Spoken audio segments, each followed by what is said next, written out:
Welcome to the Success Partner Podcast. I'm dayanaef, your host and founder of The Success Partner. On this show, we dive into the stories of attorneys, business professionals, and entrepreneurs who have navigated the ups and downs of building successful careers and businesses. From the strategies they've implemented to the challenges they've overcome, we're here to uncover the insights that can help you on your own journey to success. So sit back, relax, and let's get started.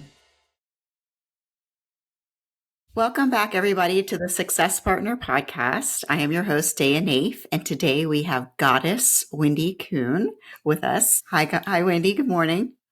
Well, good morning. Thank you so much for having me on today.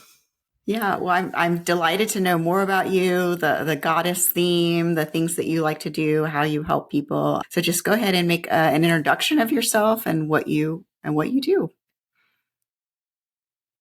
Okay, my name is Goddess Wendy Coon. I'm a licensed massage therapist, and I have two businesses. I have a brick and mortar business where I have Goddess healing experiences that include massage, myofascial release, and pendulum alchemy. And then I have an online business with my partner, Goddess Christine Ford, with Global Goddess Network. And that's a learning center where we teach, guide, heal, and share wisdom with other goddesses.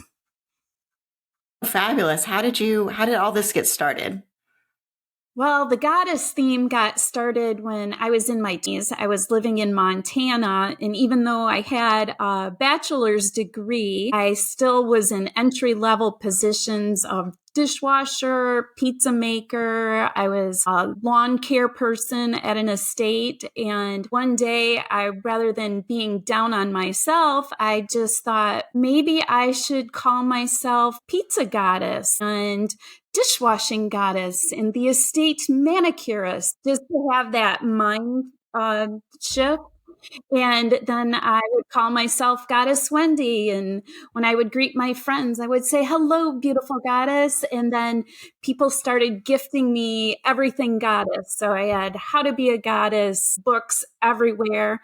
And then I got the Goddess Oracle cards. And so then I started learning more about the goddesses and then how they intertwine in our lives and give us great wisdom to lead happier, more productive lives. I love that. Like it just kind of started and then it blossomed and presented itself and, Yes. and that became the path. And it still is blossoming. So share with us a little bit about a success story for you. Okay. Well, when I first met you and I learned that your primary focus is with attorneys, I was just working with my girlfriend who is an attorney, and she called me up and she said, "I know this is going to sound kind of weird coming from me, but do you clear bad juju from offices?" And I said, "Well, I don't think it's weird coming from you. And yes, I do that." And she scheduled a time that I was able to go into her office. And then on further discussion, I found out it all started when she had a new client come into her office that was just horrible to her and was berating her. And she's the most meticulous attorney that I know. And that woman just got to her and was really evil. And ever since then, that woman left a icky energy in every room that she was in. And then my girlfriend, her energy was down. And so I went in there, we saged all the offices, we did pendulum commands to cleanse any negative force that was in there and put in good positive blue-green energy. And then I also gave her personal mantras to build herself up so her energy was up. We also put black tourmaline around the property throughout her office to suck up any negative energy. And after that, I could even see like her eyes were lighting up. And she just said she felt from a feeling of doom. She said even her other clients were having problems too if they came in the office. Mm-hmm. And then after that, everything lightened up. She said she felt like there was like little feathers leading around her all the time because the energy was so light. And then she said with the mantra that I gave her, that if she ever feels the energy coming down a little bit, she'll re-say that mantra to boost up her own energy. Yeah, I love that. I love that. And I know the black tourmalines, I remember those for being like protective and, like you said, observing. And people do leave a funk, they do. And stuff lingers and it just attaches into the fabrics. And, Yeah. even when you're moving into a new office space to sort of claim the energy. And I've worked with big companies, like a big construction company I used to work for. We saged the office before they moved in. And I had a friend who was going to work at Deloitte, and like one of the first speakers they had in was a shaman. And I'm like, okay, yeah. So I'm like, okay, so this is definitely something that people are tapping into. They've stopped ignoring it and really started tapping into it. Yeah, it was my business partner, Christine Ford. She has an attorney that is a regular client. She goes in there once a year, and it's a multi-level company. And so there's many attorneys in there. So she'll go through, and the person that hired her, it's her dad that owns the firm. She'll ask what the energy of the attorneys are as well.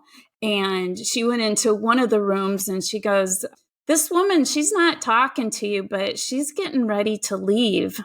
And the woman was like, "I had a feeling, but she didn't have it all to address it." And so she got to address it. And I think they worked out their differences. And then the woman stayed. And another one, she found out her assistant, one of her attorney assistants, was like backstabbing, gossiping all about her too. And so she got to nip that in the bud too. So that situation got to be resolved. And so she keeps calm and peace in that attorney's office.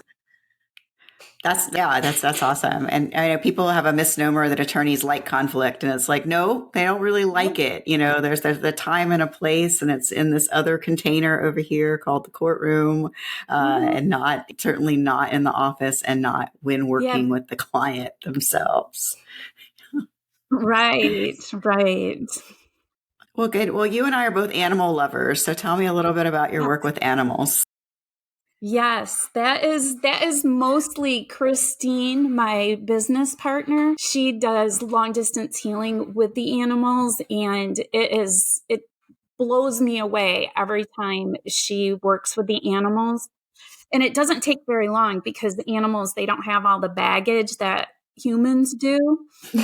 So, right. For example, I have my golden retriever, and she is 3.5. So one day she could hardly stand up. It was a struggle for her to move, to walk.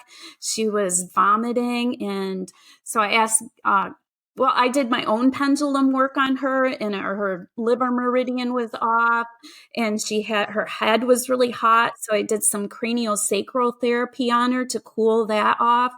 But I knew that I needed just a little bit more. And Goddess Christine went in, and sure enough, the meridian was off, but it wasn't holding. So she did some cranial nerve session. And also, my dog was limping on the front right, but it was her sacrum that was out. And so she was able to balance her sacrum long distance. And it was 3 days later, she was jumping up and giving me a hug because she was so thankful that she felt better. And that's just one example. And so she just has clients that contact her just to double check to see if they have to go to the vet, because sometimes, they'll have an infection that they have to go to the vet. But even if they do go to the vet, she puts the animal in a calm state of mind. So it's not such a traumatic experience to go to the vet, because I don't know any animal that really likes to go to the vet. No, people don't want to go to the doctor. Definitely. I'm right there. At least we can logic it and say, okay, this is something that we have to do, but animals Hmm. like just does not understand. Yeah. Hmm. So I'm a Reiki practitioner myself, Yes. and we have a circle. We have a Reiki circle on a text thread, and my number one call is for my animals. It's like, okay, so and so was late to dinner. What's going on, or so and so is stressed out because we're doing something around the house and they don't like it, and that's like my Mhm. number one dial in. Yeah. Yeah. Yeah. That reminds me when you said about, I don't know what you just said, but it popped into my head that I had some friends over and my cat was sick afterward. And Hmm. Christine went in and she said it was environment and my friends were smoking in the house Oh and yeah. and it had affected her where I'm like, what could be wrong? We didn't change anything. But our animals are so sensitive. They are, and they're funny about people. Like some people they really like, and some they don't Mhm. like, and it's not necessarily they're bad or wrong. It's just a clash of energy, I Mhm. guess, or clash of Mhm. personality types. But Yeah. wonderful. So, what do you do? What do you do for fun? What do I do for fun? I ride my horse. And Ah, since it's Christmas time, we dress up the horses and ourselves and go for rides all the time too. So I have antlers that I put on his bridle, and then I put the garland in his mane, and then I wear my Santa hat, and it's just fun to ride around the neighborhood in the local parks with all of our Christmas. It's like we're in a parade every time we go out to ride. oh, I love that. That's a great visual. You'll have to send me some pictures. And well, how do people find you? They can go to globalgoddessnetwork.com. So we I have love all that. our, That's a great one that you got. yeah, we have all our courses up there. And if you need to contact us personally, our phone numbers are on there. Great. Well, all that will be in the show notes as well. And this has been a very lively and interesting conversation today on the Success Partner. I really appreciate Goddess Wendy coming on today and giving us Thank you some so definite, much. awesome alternative insights into how we can do our business practices and clear our offices. And stay tuned. We always have more interesting episodes to come. Thank you so Thank much. you for joining us on the Success Partner Podcast. I hope you enjoyed today's conversation and found some valuable takeaways to apply to your own business journey. Remember, this show is brought to you by The Success Partner, where we help small law firms and business owners achieve unparalleled success through strategic guidance, operational excellence, and effective marketing. If you're ready to take your business to the next level, visit thesuccesspartner.net to learn more. Until next time, keep striving for success, and I will see you in the next episode.